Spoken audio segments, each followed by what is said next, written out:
Jadi budaya positif ya, budaya positif ini harus dibiasakan. Budaya itu hasil cipta karsa karya ya.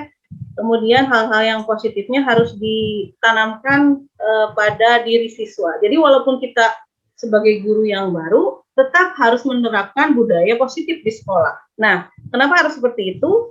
Karena kita sebagai seorang guru, sebagai seorang pengajar, kita harus menanamkan filosofi pemikiran Ki Hajar Dewantara. Ini menurut beliau, walaupun ini sudah lama, tapi sebetulnya ini mengena saat Merdeka Belajar saat ini yang digaungkan oleh Mas Menteri sekarang. Nah, pemikiran Ki Hajar zaman dulu, pendidikan itu adalah menuntun segala kekuatan kodrat yang ada pada anak-anak, agar mereka dapat mencapai keselamatan dan kebahagiaan yang setinggi-tingginya, baik sebagai manusia maupun anggota masyarakat. Jadi, peran seorang pendidik adalah menuntun anak sesuai dengan kodrat alam dan kodrat zaman. Seperti filosofi Ki Hajar Dewantara, ing ngarso sung tolodo, ing madio mangun karso, dan tutpuri handayani. Ing ngarso sung tolodo, berarti kalau di depan itu memberikan teladan. Karena seorang guru itu digugu dan ditiru. Perilaku, tutur kata itu harus dijaga. Ing madio mangun karso. Jadi seorang guru di tengah juga harus memberikan semangat kepada siswa, misalnya yang mengalami kesulitan dan lain sebagainya, itu harus memberikan semangat agar siswa bisa berprestasi. Prestasi itu tidak harus dia misalnya juara 1, enggak. Tapi perilakunya, prestasinya, menghasilkan karya yang bermanfaat untuk sesama atau menghasilkan karya yang bermanfaat untuk pendidikan, itu sebuah prestasi. Jadi bukan hanya juara, itu enggak, tidak harus seperti itu. Jadi memberikan semangat agar anak bisa berkarya. Kemudian tutwuri handayani. Nah, didorong oleh kita itu diberikan motivasi kepada siswa agar mereka bisa merdeka belajar. Konsep sekarang itu adalah merdeka belajar. Jadi anak diberikan kebebasan untuk mengembangkan kompetensinya. Saya Bu nggak bisa matematika, tapi saya bisanya IPA, bisa biologi. Ayo arahkan anak untuk dia mempelajari IPA atau biologi. Jangan dipaksa harus matematika jago dan lain sebagainya, enggak. Sekarang itu merdeka belajar. Jadi berikan kebebasan kepada anak sesuai dengan kompetensinya. Nah, sekarang ini yang lagi digaung-gaungkan juga itu profil pelajar Pancasila. Jadi apa yang kita lakukan di sekolah mewujudkan murid yang memiliki karakter profil pelajar Pancasila. Seperti itu.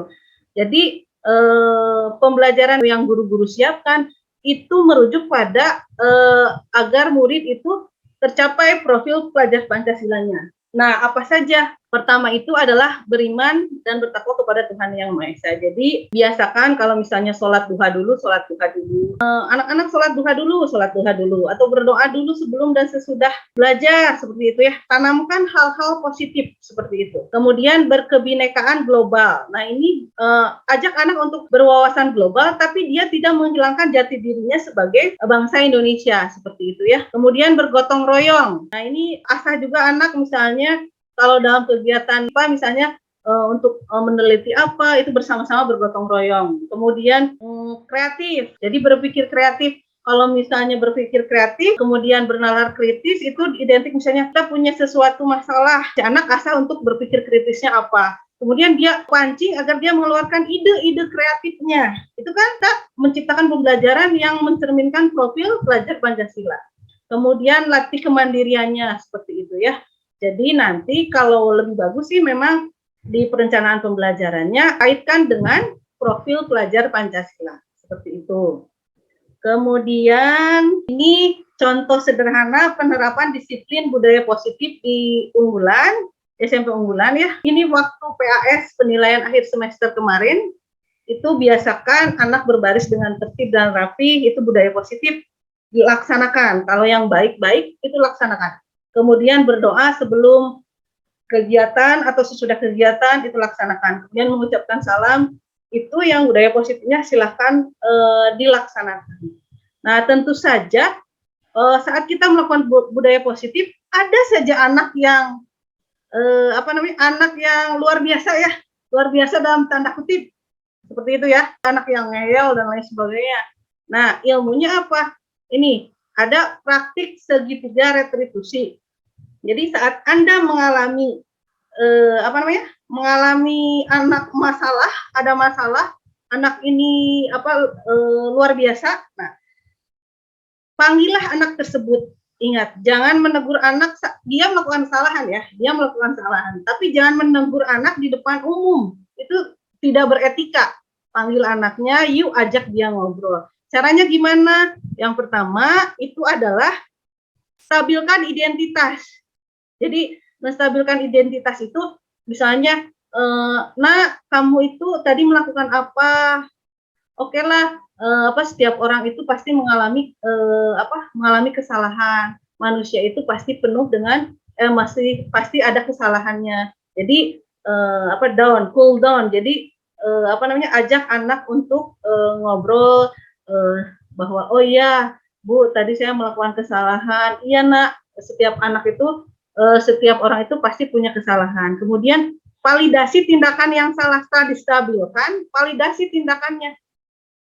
Sebetulnya kesalahan kamu apa? Jadi peran guru itu sebagai manajer ya, kontrol manajer.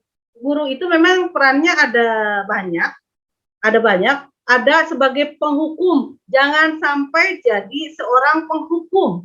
Ya, kalau misalnya penghukum, kamu berdiri di kelas atau misalnya kamu keliling lapangan, jangan sampai seperti itu. Pesan ibu jangan seperti itu ya.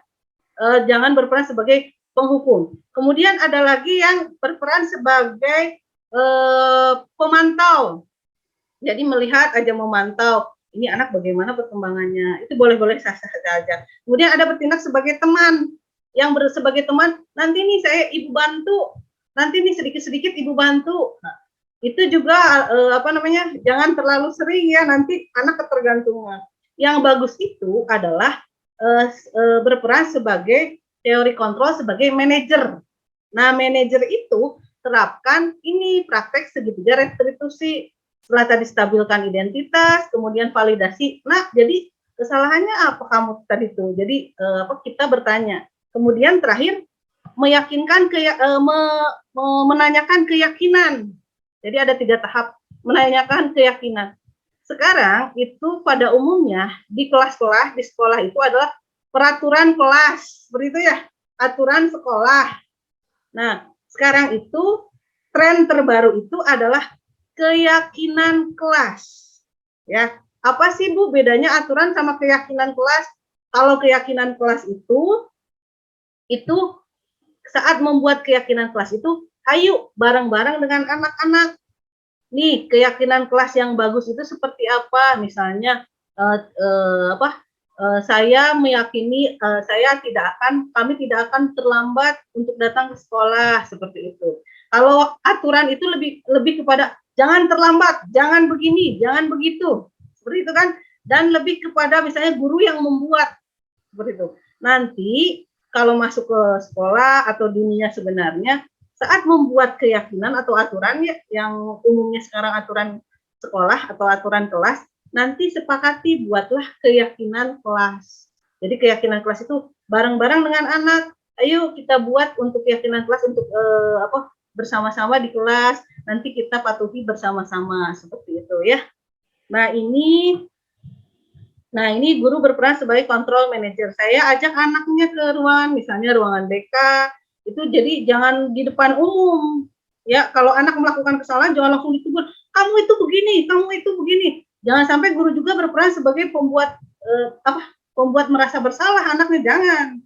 Kamu tuh begini, jangan. Jadi ajak anak ngobrol, itu sebagai manajer. Tadi tahapannya stabilkan identitas pertama, kemudian validasi tindakan yang salahnya apa. Jadi kita hanya memancing aja. Terus tanyakan keyakinan. Jadi sebetulnya keyakinan yang baik itu seperti apa? Jadi intinya kita bimbing anak agar dia masalahnya apa, menemukan solusi sendiri. Jadi guru itu fungsinya tadi terlihat sebagai penuntun seperti itu. Ya, itu kalau bertemu dengan anak yang luar biasa, tanda kutip nanti pasti aja ada anak yang luar biasa seperti itu ya. Sudah, ini penutup saatnya guru berinovasi, banyak tanya, banyak jawab. Coba dan banyaklah berkarya. Ya. Kemudian terus berkreasi dan tebar inspirasi. Terima kasih. Seperti itu, Pak. Baik Ibu, terima kasih atas materinya Bu Erlin terkait pembelajaran di sekolahan. Jadi dapat saya petik bahwa kita harus memiliki berbagai keterampilan dalam mengajar, seperti keterampilan menguasai kelas atau dalam hal pengelolaan kelasnya bagaimana, kemudian penguasaan media pembelajaran, metode pembelajaran yang baik bagaimana, yang variatif bagaimana, kemudian model pembelajaran yang harus digunakan juga harus lebih inovatif lagi sehingga tidak membosankan. Kemudian tadi juga saya petik ada nilai-nilai Pancasila yang diterapkan terkait kolaboratif, terkait bertakwa dan lain-lain. Kemudian attitude juga harus diterapkan bagi petani dan juga siswanya itu sebagai padi. Rasanya kalau dari Bu Elin langsung, wah rasanya ini beda karena memang mau daging semua ini lengkap ya, serba-serbi keguruan, kependidikan itu ya, sampai ke ada istilah gabung MGMP gitu ya. Oh, serba-serbi kependidikan ini sudah terekspos semua gitu. Lebih paham daripada kita terkait teknologi informasi ya. Iya, jadi anak zaman sekarang nih ya, waktu kemarin saya ngasih tentang kelainan pencernaan itu, saya arahkan membuat pakai Canva. Tapi anak zaman sekarang itu, Bu, boleh nggak saya pakai IBIS? Oh, boleh aja, silakan Bu. Boleh nggak saya pakai misalnya Cartoon Maker? Boleh. Jadi walaupun misalnya, iya benar Bu. Ya, jadi Jadi peran kita, walaupun misalnya sebagai seorang guru, tetap jangan membatasi anak ya, jangan membatasi kreativitas anak. Terapkan merdeka belajar. Jadi kalau misalnya kemarin Bu Elin bikinnya ajarinnya pakai Canva, jadi jangan stuck. Harus pokoknya pakai Canva, harus. Jangan. Kalau anak Bu saya bisanya pakai ini, silahkan. Bu saya bisanya pakai yang lain, Cartoon Maker atau apa, boleh, silahkan. Flip ya Bu. Iya, dan hasilnya benar-benar merdeka belajar ya Bu. Iya betul, terapkan merdeka belajar. Dari situ, dari merdeka belajar itu nanti tercapai itu yang namanya profil pelajar Pancasila tadi. Ibu kan mengajarkan anak kreativitas kan, ya. Kemudian ibu mengajarkan anak untuk berkolaborasi. Jadi tercapai profil pelajar Pancasila dan anak pun merasa merdeka belajar. Ya, boleh. Ini terkait tadi kan Ibu paparkan bahwa kemampuan anak itu berbeda-beda. Jadi kita sebagai guru harus bisa menyampaikan materi dengan baik terhadap siswa-siswi tersebut dengan kemampuan yang berbeda-beda. Mungkin ada yang daya tangkapnya lebih cepat, ada yang lambat, bahkan mungkin daya tangkapnya cepat tapi siswa tersebut bandel, malas dan lain-lain. Ya, betul. Karena saya dulu juga saya pernah PPL Bu, jadi ketemu kelas yang paling yang paling bandel lah Bu ya. Ya. Jadi ada kelas A, B, C, D, E lah ya Bu ketika ngajar di SMA tuh.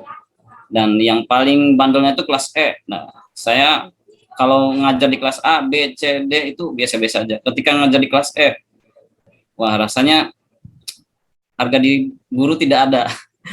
Karena iya betul. Karena memang itu sarangnya anak-anak yang bandel katanya tuh. Iya. Nah, bagaimana Bu kalau menghadapi siswa yang daya tangkapnya cepat, lambat, itu sering kita bahas gitu. Ini mah jadi kita harus menguasai psikologi anak juga gitu. Bagaimana mendekati siswa yang bandel itu gitu. Kalau enggak kita dihadang di jalan, tonjok gurunya.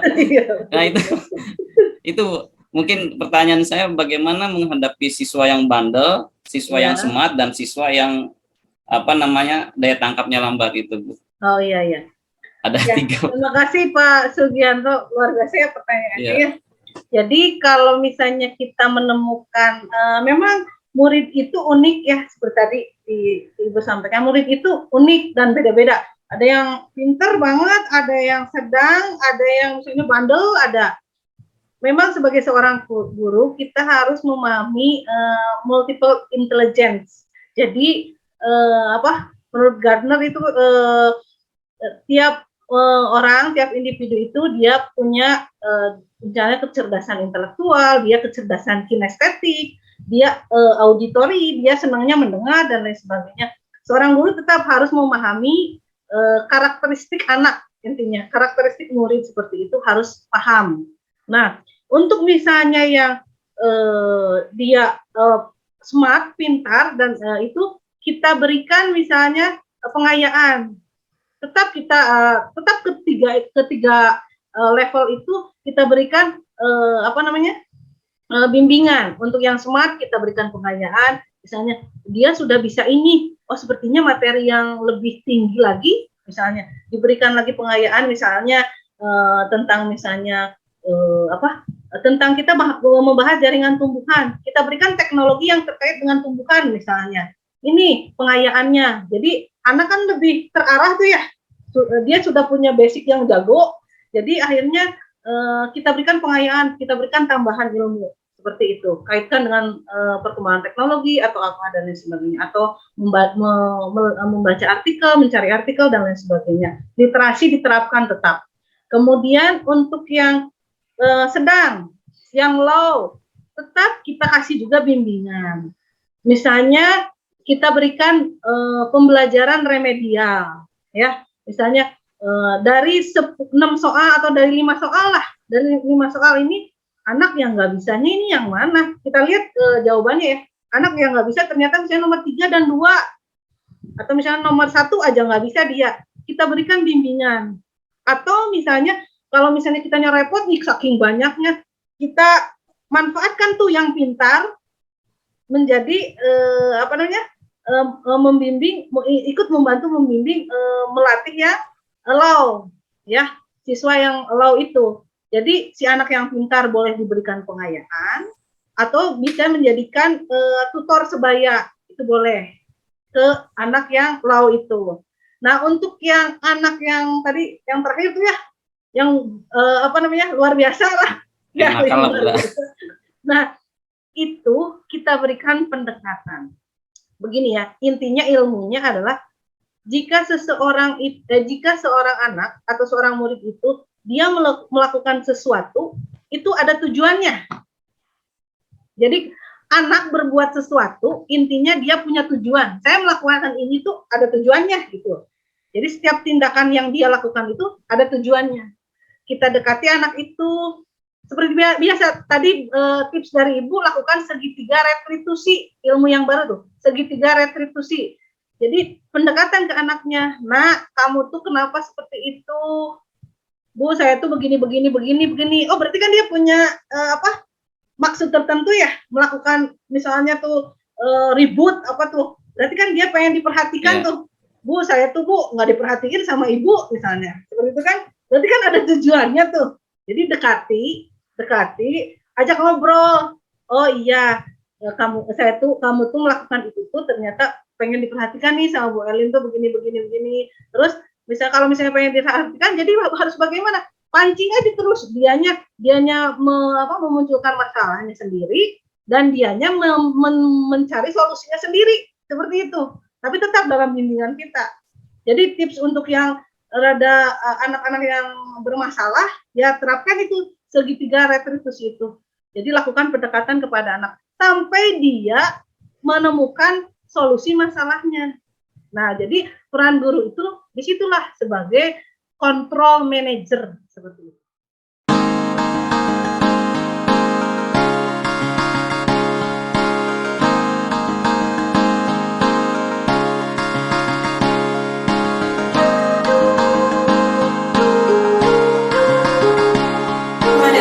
Assalamualaikum warahmatullahi wabarakatuh. Sehat semua anak-anak? Ya, alhamdulillah ya pada sehat semuanya ya. Walaupun masih sekarang nuansa PTMT terbatas semester 2. Makanya harus tetap semangat. Oke. Karena baru mulai pembelajaran, kita sebelum masuk ke materi, kita akan membuat namanya keyakinan kelas. Ada yang tahu keyakinan kelas itu apa? Ada yang tahu nggak? Ya, peraturan, ya ada yang bilang. Nah, umumnya kita sering mendengar aturan kelas ya, aturan sekolah. Nah, sekarang menjadi keyakinan kelas. Jadi bedanya apa dengan aturan? Kalau keyakinan kelas kita buat bersama-sama, kesepakatan kelas. Ya, kalau aturan kan lebih kepada dilarang ini, dilarang begitu ya. Nah, kita buat kesepakatan bersama agar pembelajarannya tertib dan ya nanti kedepannya agar tertib dan lancar ya. Oke, di depan ada KM namanya siapa? Satya, kemudian ada Puspitanya sekretaris ya. Nah, kita buat kesepakatan bersama-sama. Kira-kira kesepakatan kelas 8B itu apa? Ayo yang mau komentar boleh. Kami akan berdoa sebelum dan sesudah ya. Kami akan berdoa sebelum dan sesudah belajar. Boleh? Oke, silakan ditulis. Kami akan berdoa sebelum dan sesudah belajar. Kira-kira selain itu apa lagi? Gak apa-apa Bu. Ini sebaiknya ini Bu. Kesepakatannya ini. Ada lagi? Nggak ada yang kabur tiket. Ya. Nggak ada yang kabur tiket. Aja mau konon boy. Iya dong, apa dong? Nggak ada yang kabur tiket, laksanakan tiket. Oh iya, berarti Parah. tangannya di atas tangannya. Ya, apa? Melaksanakan tiket sesuai dengan hari ini. Oh, jadi kami akan melaksanakan tiket kelas, gitu ya? Oke. Kedua, kami akan melaksanakan tiket kelas. Berarti nanti kalau yang tidak piket, Sanksi. ya melanggar keyakinan ya. Selain itu ada lagi KM-nya boleh yang memilih. Membuat jadwal. Ada lagi keyakinan untuk kelas 8 sih. Ayo siapa? Silakan tadi. Ya. Membuat jadwal atau membuat tiket kelas atau membuat jadwal pelajaran. Bagaimana? Bagaimana yang lainnya? Setuju tidak? Kami berarti apa ya? Tadi sudah ya, tapi kami akan melaksanakan tiket kelas. Tadi sudah ya? Ya. Yang lain. Ya. Kami akan melaksanakan sholat duha bersama. Nah, kami akan melaksanakan sholat duha setiap pagi harusnya. Ya. Kami akan melaksanakan sholat duha setiap hari. Setiap hari. Ada lagi? Nah, berkaitan dengan yang ribut-ribut. Kami akan tidur di kelas. Kami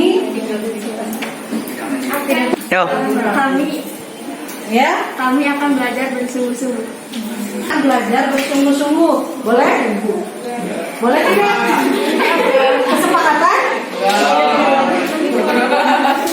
Boleh ya? Saya Bu, kami akan datang ke sekolah tepat waktu. Iya, kami akan datang ke sekolah tepat waktu. Betul? Silakan. Kami akan melaksanakan upacara bendera setiap hari Senin. Action.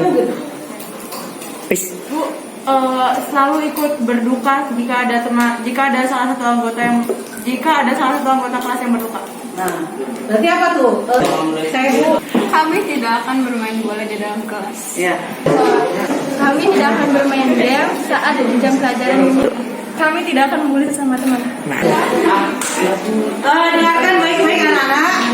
Dan kita sudah membuat kesepakatan kelas 8D bersama-sama.